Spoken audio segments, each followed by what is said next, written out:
कार्यक्रम के प्रसारण पुण्यार्जक हैं श्री आरपी जैन, श्रीमती ममता जैन, श्री प्रशांत जैन, श्रीमती दिव्या जैन, पुत्र भरत जैन, श्रीमती सौम्या एवं पारस जैन। एक श्लोक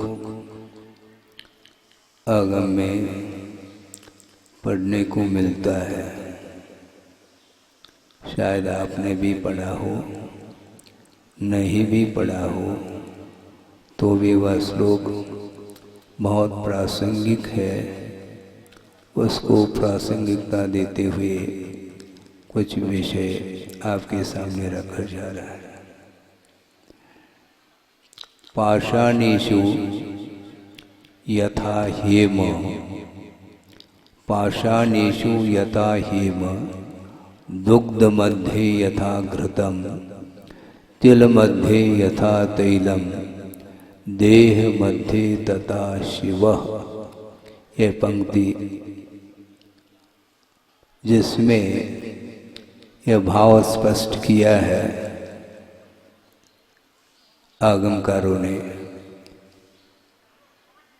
पाषाणेषु यथा हेम, जिस प्रकार पाषाण में स्वर्ण पाया जाता है, हेम का अर्थ स्वर्ण होता है। दुग्ध मध्ये यथा घृतम, जिस प्रकार दूध में घृत पाया जाता है। तिल मध्ये यथा तैलम, तिल में तेल पाया जाता है। उसी प्रकार देह मध्ये तथा शिवः अर्थात आत्म तत्व है।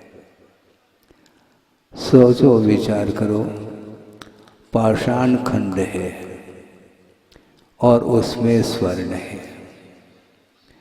उस पाषाण के साथ स्वर्ण का संबंध प्राकृतिक रूप से संबंध है। किसी ने उस पाषाण में स्वर्ण डाला नहीं, किंतु उस पाषाण के साथ स्वर्ण का प्राकृतिक संबंध है। किंतु ऐसा कोई भी व्यक्ति नहीं होगा जो 1-8 किलो का जो पाषाण खंड है जिसमें स्वर्ण है तो अपने गले में लटकाया है?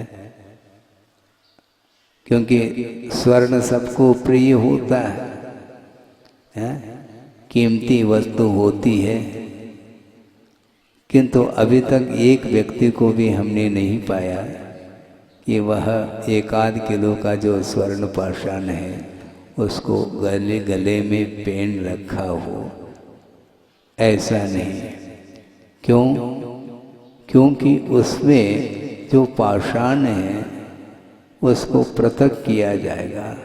उसमें से जब तक स्वर्ण पृथक नहीं होगा, हालांकि वह पाषाण भी पृथ्वी है और स्वर्ण भी, वह भी पृथ्वी ही है। दोनों में पृथ्वी की अपेक्षा से, धातु की अपेक्षा से, खनिज पदार्थ की अपेक्षा से कोई अंतर नहीं। किंतु अंतर नहीं होते हुए भी मूल्यता की दृष्टि से देखते हैं तो अनगढ़ पाषाण अलग है और उसमें जो स्वर्ण पाया जाता है उस स्वर्ण की कीमत अलग हुआ करती है। तो प्रत्येक व्यक्ति सोना पहनना चाहता है, कोई चेन बना लेता है, कोई अंगूठी बना लेता है और कोई मुकुट बना लेता है। ये सारे के सारे आभरण माने जाते हैं।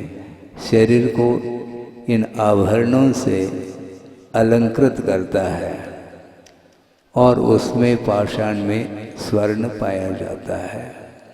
जो सुनार होता है वही जानता है कि इसमें कितने परसेंटेज में स्वर्ण है और कितने परसेंटेज में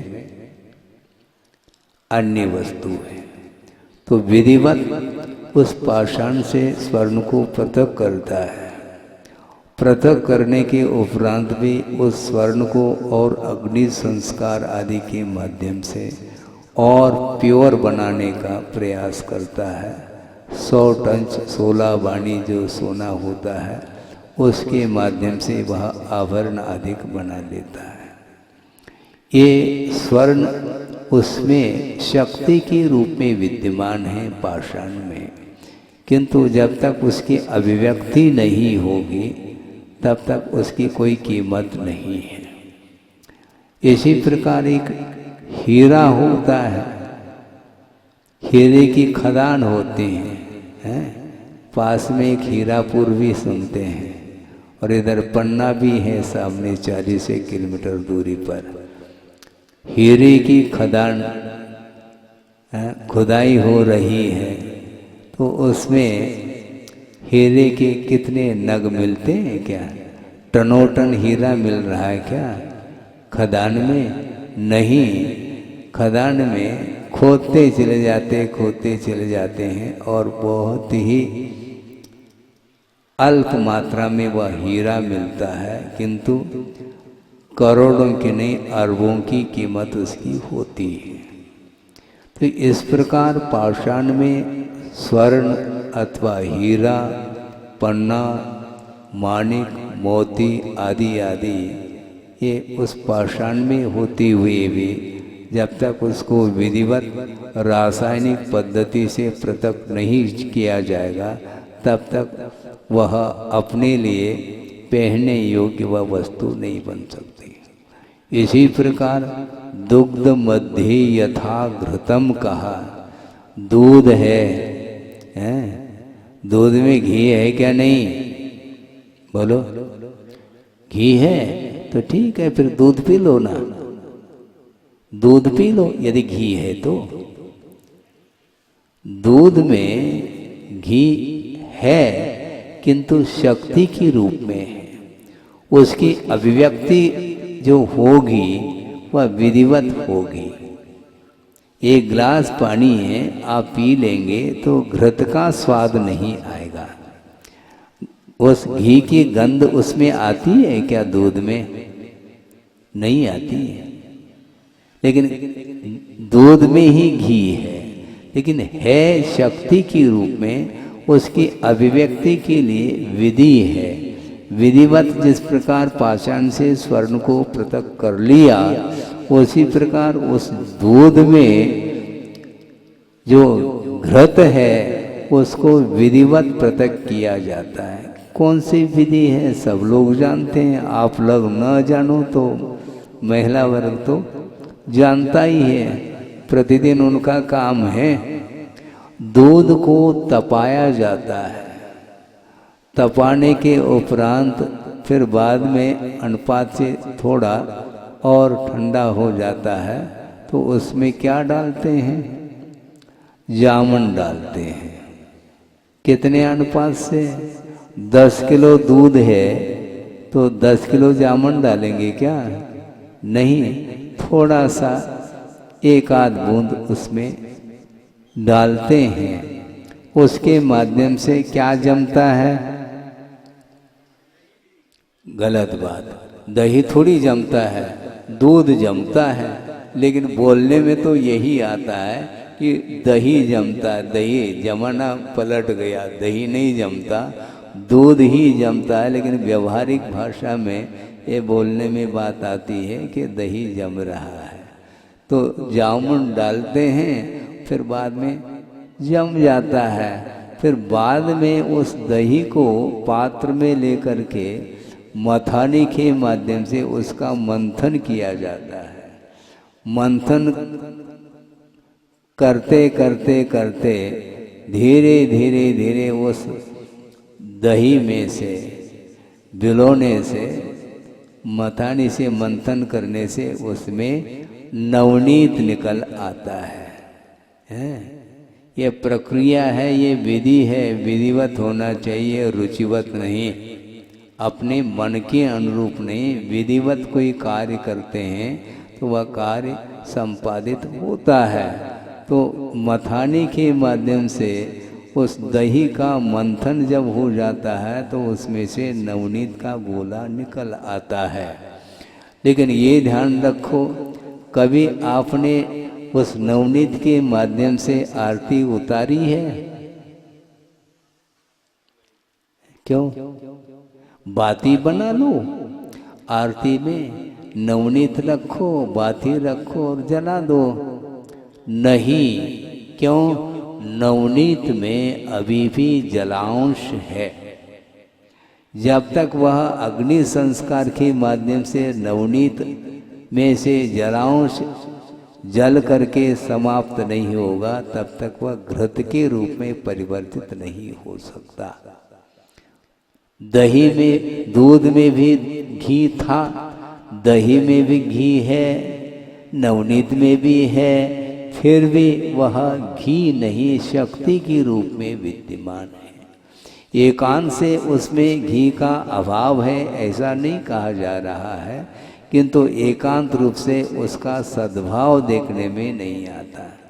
और अग्नि के माध्यम से जब नवनीत को तपाया जाता है, घी को नहीं तपाया जाता है, तप करके सामने आता है नवनीत, तो वह घी के रूप में परिवर्तित होता है, तो उसमें से सुगंधी फूटती है। नवनीत में से सुगंधी नहीं आती है, आती है क्या? नवनीत में न सुगंधी आ रही है, न नवनीत के द्वारा आरती उतारी जा सकती, क्योंकि उस नवनीत में प्रकाशित करने की क्षमता नहीं है। घी में प्रकाशित करने की क्षमता है। बाती आप घी में डुबो देते हैं और आरती जला देते हैं, तो प्रकाश भी है और सुगंधी भी आ रही है। और दूसरी बात, एक और विशेषता गुरुदेव ने बताई थी, वह ये है, बिल्कुल प्योर जो घी है तरल होना चाहिए, ऐसा नहीं जमा हुआ। तरल यदि घी है तो उसमें अपना मुख भी देखने को मिल सकता है। ये सारे गुण उसमें उभर करके आए हैं। उसी प्रकार तिल में तेल है, तिल है और तिल आप लोग खा लेते हैं, तिल की पट्टी बना लेते हैं, लेकिन उसमें तेल है, तेल उसमें से निकलता है विधिवत निकालने से। इसी प्रकार इस देह अर्थात शरीर में आत्म तत्व विद्यमान है, किंतु आत्मा का स्वरूप क्या है? घृत के समान है। उदाहरण के माध्यम से आपके सामने ये विषय रखा कि वस्तुतः शरीर में प्रत्येक जीव के शरीर में वह आत्म तत्व विद्यमान है, किंतु आत्मा का स्वरूप अभी तक ज्ञात नहीं हो पा रहा है। आत्मा अर्थात जीव किसी भी इंद्रिय का विषय नहीं बन सकता। ये महाराज फिर हम और आप जो देखने में आ रहे हैं, जीव हैं क्या अजीव हैं? पूरी सभा में जो जनता बैठी है, ये जीव है क्या अजीब है? अजीब बात हो गई। जीव है क्या नहीं? हाँ जीव ही है, किंतु वस्तुतः जीव का स्वरूप नहीं है। ये जीव की वैभाविक ये पर्याय हैं, स्वाभाविक पर्याय तो शुद्धत्व है। सुन रहे हैं आप? हैं जो स्वाभाविक पर्याय है, जिस प्रकार दूध की वह स्वाभाविक पर्याय घृत है, उसी प्रकार जीव की जो स्वाभाविक अवस्था है वह शुद्ध परमेष्टि के रूप में है। तो सभा में जितने भी लोग बैठे हैं वे जीव तो है, किंतु जीव का वह स्वाभाविक रूप नहीं है। और स्वाभाविक रूप नहीं होते हुए भी शरीराश्रित हम और आपका जीवन चल रहा है, किंतु शरीर को देख करके ही वह अपना स्वरूप मान लेता है। वह ठीक नहीं, वह ठीक नहीं, क्योंकि शरीर नश्वर है, शरीर पौद्गलिक है, शरीर रूप रस गंध वर्णात्मक है, जबकि वह शुद्ध परमात्मा तत्व न किसी भी इंद्रिय का विषय नहीं बनता, किसी भी इंद्रिय का विषय बन नहीं सकता। आत्मा का जो स्वरूप है वह स्पर्शनेन्द्रिय के द्वारा भी पकड़ में नहीं आता स्वरूप। रसनेन्द्रिय, घ्राणेन्द्रिय, चक्षुरेन्द्रिय, कर्णेन्द्रिय, इन सभी इंद्रियों के माध्यम से शरीर का स्वरूप तो आ सकता है, किंतु जीव का जो स्वरूप है वो कभी भी पकड़ में नहीं आता। आप लोग फोटो उतारते हैं, उतारते कि नहीं? हाँ, उतारते कि हमारे सुबह होती वही चलता है। सुबह होते ही मोबाइल के माध्यम से एक दूसरे के फोटो आप खींचते रहते हैं, जबकि वह फोटो में वह परमात्म तत्व नहीं आ सकता, केवल शारीरिक रूप आता है। शरीर की जो आकृति है, शरीर का जो रूप लावण्य है, जो सुंदरता है, वही कैमरे में आ जाता है, किंतु वस्तुतः जो परमात्मा का रूप है वह कभी भी इंद्रिय का विषय नहीं बन सकता। एक दूसरे से आकर्षित होकर के संसारी प्राणी अपने स्वरूप से वंचित है। अपना स्वरूप कौन प्राप्त करना चाहता है?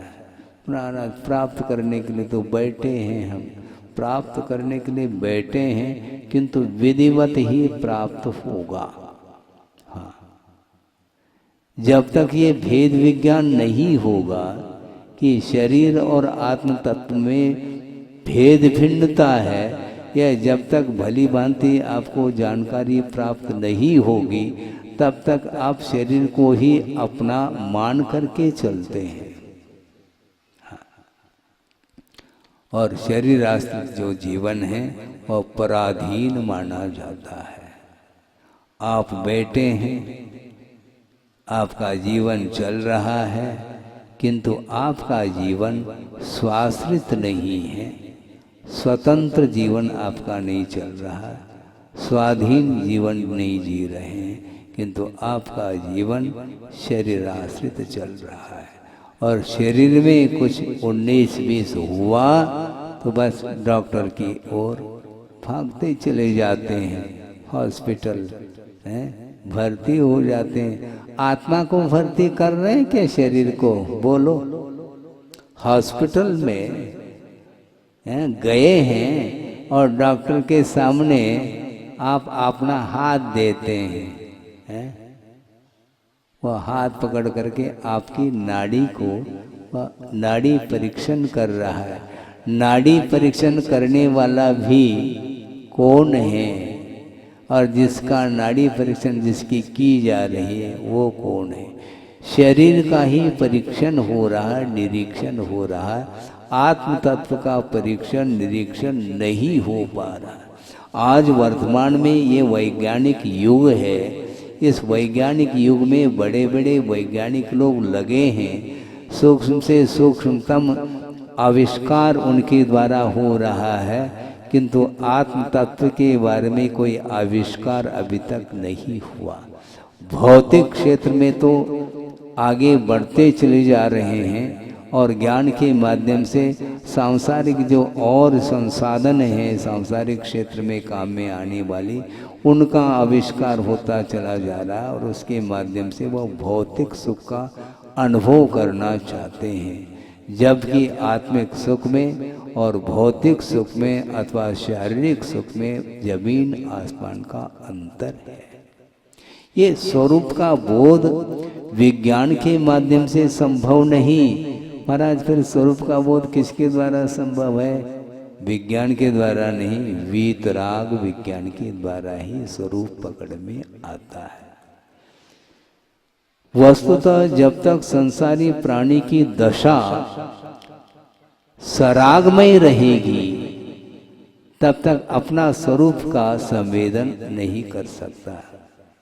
आप जो भी आपको अनुभव में आ रहा है वह अशुद्ध तत्व का ही संवेदन आप कर रहे हैं।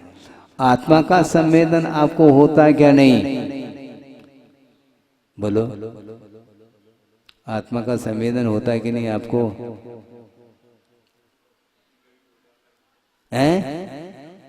नहीं, आत्मा का संवेदन आप प्रति समय कर रहे हैं, लेकिन सराग स्व संवेदन हो रहा है। वीतराग स्वसंवेदन जो होता है वह बिना महाव्रत के, बिना संयम के वीतराग स्वसंवेदन संभव नहीं है। और संवेदन से शून्य आत्मा नहीं है। कोई भी आत्मा हो, कोई भी जीव हो, एक निगोदिया जीव है, उसे भी फील होता है, उसे भी संवेदन होता है। क्योंकि सुख और दुख का संवेदन यदि नहीं होगा फिर जड़ कहलाएगा वो। ऐसा थोड़ी होता है? आपके पैर में कांटा गड़ गया, आपको संवेदन हो रहा है कि नहीं? किसका संवेदन? जड़ का? जड़ का संवेदन हो रहा है क्या? आत्मा का ही संवेदन हो रहा है, क्योंकि जड़ को कभी संवेदन होता ही नहीं, इसी का नाम जड़ है।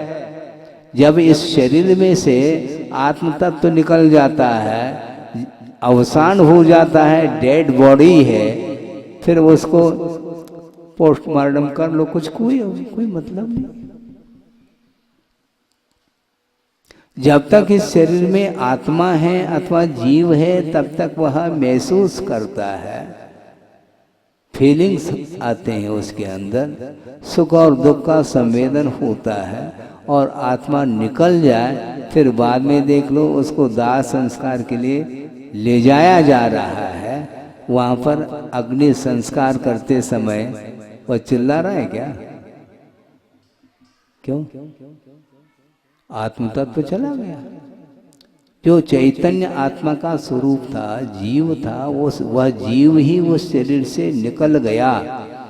प्राण निकल गए यानी प्राणी गया। प्राण को धारण करने वाला जो होता है उसका नाम प्राणी है, और वह शरीर के आश्रित वह जीव अर्थात प्राणी रह रहा था और वह अवसान हो गया, मरण को प्राप्त हुआ तो वह निकल गया तो डेड बॉडी है, उसमें किसी भी प्रकार से कोई संवेदन नहीं। इसलिए इससे स्पष्ट होता है आपके शरीर में जब तक जीव का सद्भाव रहता है तब तक तो आप संवेदनशील माने जाते हैं। संवेदन शून्य कोई भी जीव नहीं, चाहे वो एक इंद्रिय हो, द्विंद्रिय हो, तीन इंद्रिय हो, चौरेंद्रिय, पंचेंद्रिय, संगी असंगी, देव नारकी, मनुष्य, कोई भी किसी भी योनि का जीव क्यों ना हो वह संवेदनशील होता है। इसलिए आपको संवेदन होता रहता है आत्मा का, किंतु आत्मा का संवेदन होते हुए भी राग के साथ हो रहा है, इसलिए आत्मा का स्वरूप संवेदन संभव नहीं है। वीतराग स्वसंवेदन अलग है और सराग स्वसंवेदन अलग है। गुरुदेव ने कई बार प्रसंग बनाए हैं और कहा है, और सुनने वालों को भी कुछ क्षण के लिए विस्मय भी हुआ। महाराज क्या सुनाया था महाराज ने? उन्होंने ये कहा था, पूरी भरी सभा में वह प्रवचन कर रहे थे और एक बार उन्होंने ये कहा कि आप लोग जितने भी लोग बैठ करके सुन रहे हैं आप सब वीतरागी हैं। महाराज ये क्या बोल रहे हैं आप? बिल्कुल ठीक बोल रहा हूं, ऐसा कहा उन्होंने। कौन सी विवक्षा है इसमें? विवक्षा है आप बिल्कुल वीतरागी, क्योंकि आत्मा के प्रति कोई राग ही नहीं आपका। आत्मा के प्रति, परमात्मा के प्रति राग है नहीं, इसलिए आप वीतरागी। और आत्मा के प्रति अनुराग मेरा है, इसलिए मैं रागी हूं। आत्मा के प्रति राग होना चाहिए। आपका राग जड़ वस्तु के प्रति है, आत्मा के प्रति नहीं है। इसलिए जिसके प्रति राग नहीं वह उसका नाम वीतरागी है। आत्मा के प्रति, धर्म के प्रति अनुराग होता फिर आप घर नहीं लौटते। फिर घर लौटेंगे कि नहीं? वही देख रहे हैं महाराज, कब 9:30 बजेगा और कब निकल जाए हम। हाँ बिल्कुल ठीक है। निश्चित बात है, आप मना भले करो किंतु निश्चित जाएंगे, क्योंकि जब तक संबंध लगा हुआ है, जब तक पर वस्तु के साथ संबंध लगा हुआ है, अटैच जब तक है, तब तक वह छोड़ेगा नहीं। रात के 12 बजे भी आप जाते हैं, किसी अड़ोस पड़ोस के घर में प्रवेश नहीं करते हैं। आप करते हैं क्या? नहीं। आपको रूम का नंबर मालूम है, घर का नंबर मालूम है, उसी घर में जाते हैं और ताला चाबी से ताला खोल देते हैं और प्रवेश करते हैं। क्या मानते हैं उस घर को? अपना मानते हैं क्या? नहीं मानते हैं। तो पर वस्तु के साथ संबंध रखने वाला व्यक्ति वह कैसा वीतरागता का अनुभव कर सकता है? संभव नहीं है। और बहुत सारे परिवार के लोग हैं अड़ोस पड़ोस में, उनके साथ आपका कोई सरोकार नहीं, कोई संबंध नहीं। यदि है भी तो बहुत व्यावहारिक औपचारिक संबंध हैं, किंतु अपने परिवार के प्रति औपचारिकता नहीं। अन्यथा न ले, किसी एक व्यक्ति को लेकर के ये विषय नहीं रखा जा रहा, किंतु यथार्थता ये जो आगमकार कह रहे हैं उसको आपके सामने रखा जा रहा है। मान लो आपका बेटा कहाँ पर सर्विस कर रहा है? अमेरिका में सर्विस कर रहा है, और मान लो वहां पर उसे लड़का हो गया। अब शोर किसको लगेगा? पिताजी यहाँ पर है भारत में और अमेरिका में बेटा है, वहाँ पर लड़का हो गया, मान लो लाला हो गया। समाचार आते ही इनको करंट लग जाता है, शोर और गमी होती है तो सूतक हजारों किलोमीटर वह दूरी पर है। इसके उपरांत भी आपको ही शोर क्यों लग रहा है? आपको ही सूतक क्यों लग रहा है? क्योंकि उसके साथ हमारा अटैचमेंट है, संबंध स्थापित हमने किया है। इसी का नाम राग का संबंध माना जाता है। ये चलेगा, किंतु एक श्रवण है, उसके लिए शोर सूतक संभव नहीं। उसको काय का परिवार के मान लो गृहस्थ अवस्था के परिजन के लोग हैं, उनके यहाँ कोई शोर हो गया, कोई गमी हो गई, कमी हो गई, ठीक, उनको कोई मतलब ही नहीं, क्योंकि संबंध को छोड़ दिया है। जैसे समझने के लिए शोर भी हो गया, किंतु शोर होने के पहले मान लो आप विधान में बैठे हैं और आपको क्या बांध दिया जाता है? रक्षा सूत्र। हाँ, और वो बांध दिया मान लो किसी प्रतिष्ठाचार्य ने। अब समाचार भी आ जाए शोर का अथवा सूतक का, तो भी आपको तत्संबंधी कोई भी लगेगा नहीं दोष। तो आप विधान संपन्न करते हैं। इससे स्पष्ट है कि जो विधिवत जब तक हम संबंध तोड़ते नहीं तब तक हमारा संबंध बना रहता है।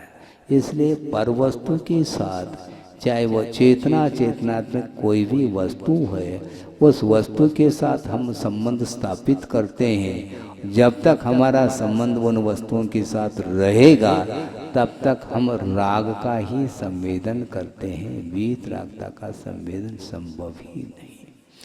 शरीर के प्रति भी निर्ममत्व भाव बना रहता है श्रमण का। इसलिए निरंतर संयम धारण करने के उपरांत साथ से पुण्य का ही अर्जन करता है और पाप कर्म की निरंतर निर्जरा करता चला जाता है, जबकि यह गृहस्थ अवस्था में संभव नहीं है। अपनी भूमिका के अनुरूप होना अलग वस्तु, किंतु एकांत रूप से पुण्य का ही संचय करने वाला या तो व्रती होता है अथवा महाव्रती अर्थात श्रमण होता है। बहुत अद्भुत चीज है ये, क्योंकि मेरा पदार्थ ये मेरा है ही नहीं, ये मान्यता का नाम। मान्यता बना रखिए मेरी वस्तु है। वस्तु वस्तु में है और आप में है। इसके उपरांत भी ये संबंध स्थापित किया जा रहा है। यह संबंध ही अज्ञान का परिणाम है, ऐसा आगमकार कह रहे हैं। हाँ, ये अज्ञान जब तक समाप्त नहीं होगा तब तक वह पर वस्तु से संबंध तोड़ नहीं पाएगा। भेद विज्ञान की आवश्यकता है, क्योंकि अभी तक जितने भी आत्माएं मुक्त हुई हैं, सिद्धत्व को उपलब्ध किया है, तो किसके द्वारा उपलब्ध किया? भेद विज्ञान से ही उपलब्ध किया। एक कारिका आती है, भेद विज्ञान तो सिद्धा सिद्धा एकिल केचन तस्यैवा भावतो बद्धा बद्धा एकिल केचन। भेद विज्ञान के कारण ही सिद्धत्व को प्राप्त किए हैं और भेद विज्ञान के अभाव में ही वस्तुतः संसारी प्राणी बंधा हुआ है कर्मों से। स्वरूप का बोध होना अनिवार्य सिद्ध होता है। प्रत्येक वस्तु का अपना अपना स्वरूप हुआ करता है, उसी प्रकार आत्मा का भी अपना स्वरूप पृथक अस्तित्व रखता है। आत्मा का स्वरूप अन्य वस्तुओं से पृथक है और वह स्वरूप का अर्थ ही स्वभाव हुआ करता है। स्वभाव का अर्थ नेचर हुआ करता है, उसी को प्रकृति बोलते हैं। गुणस्य का प्रकृति मधुरता। गुण की प्रकृति क्या है? उसका नेचर क्या है? वह मधुर होता है, मीठा होता है। निम्बस्य का प्रकृति, नीम की प्रकृति क्या है? उसका नेचर स्वभाव क्या है? कटुकता। नीम जानते हैं आप? हैं? स्वाद लिया है कभी? हाँ, लिया तो है।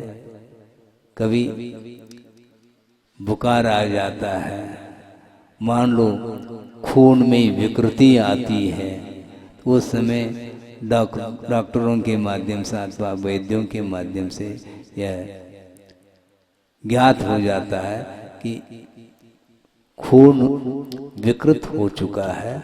उसको शुद्ध करने के लिए नीम का सेवन करो, ऐसा बोलते हैं। तो नीम का सेवन करते समय आपको कैसा लगता है? नीम है? कड़वा लगता है। पीते समय पिया जाता है क्या? बेमन के पिया जाता है, गटकना पड़ता है। ऐसा कोई भी व्यक्ति को हमने नहीं देखा कि गन्ने का रस जो है पिया जा रहा है, अच्छे स्वाद लेकर के। ठंडा ठंडा गन्ने का रस है और गर्मी के दिन में, और उसमें नींबू और निचोड़ दिया है, फिर देख लो वो मीठा है और ये कड़वा है। ये कड़वा क्यों? क्यों मत पूछो तर्क से, स्वभाव रहता दूर, कहते हैं। स्वभाव कभी भी तर्क का विषय नहीं बन सकता। किसी के कारण वह उसमें वह कड़वाहट आई हो, ऐसा नहीं, वह नेचर है। नेचर पर सापेक्ष नहीं हो सकता। नेचर हमेशा स्वसापेक्ष हुआ करता है। अग्नि गर्म है, किसके कारण? बोलो,